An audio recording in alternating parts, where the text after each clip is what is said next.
Hey guys, Urban Combat Survivor here. I want to do a quick video on correlating your choices for your preparation with those that you may be planning on working with or anticipate working with. Um, I'm going to paraphrase a story real quickly here about something that recently went down. A buddy of mine that I'm planning on working with, if anything ever happened, we're planning on getting together, is he's going in a few weeks to a gun show here in Philadelphia. And to pick up his primary weapon.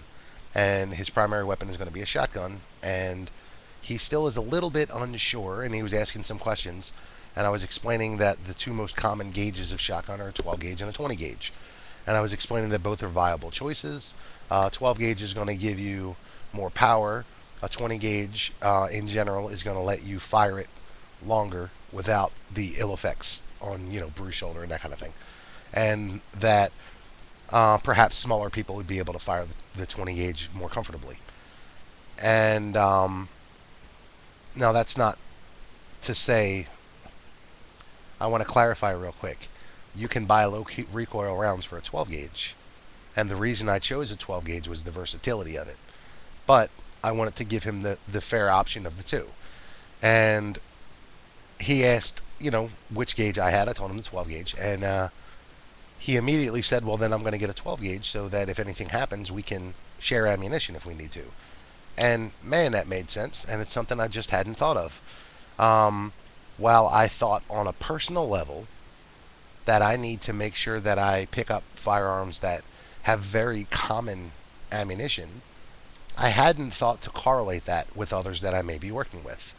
And so I don't know, I might be the only idiot that didn't think of this, but if I'm not, hopefully some of you will have that little bell go off in your head and think, yeah, I might need to do that.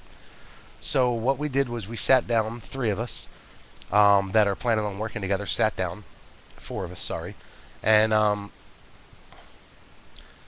we decided on common ammunition, not just the most popular ammunition out there, because there are more choices than we're going to have in our group.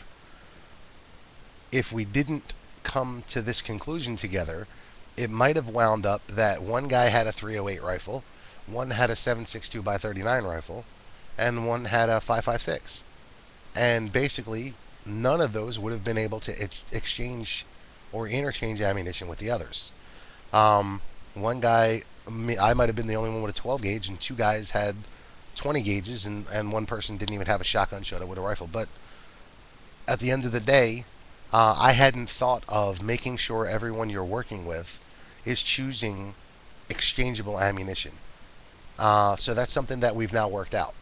So if you're planning on working with anyone, I hope that you consider the possibility that at some point you might need to provide one another ammunition.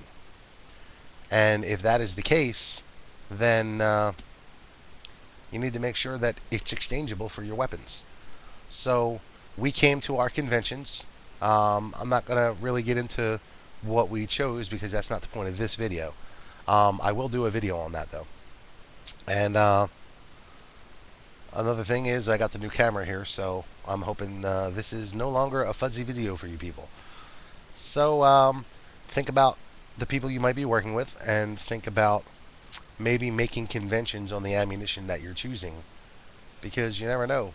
One of you might just have time to grab your gun and a bag and not ammunition. And if that's the case, it would sure stink if you showed up someplace and nobody could provide any ammunition for you to help defend. So, something to think on. Urban Combat Survivor, signing off.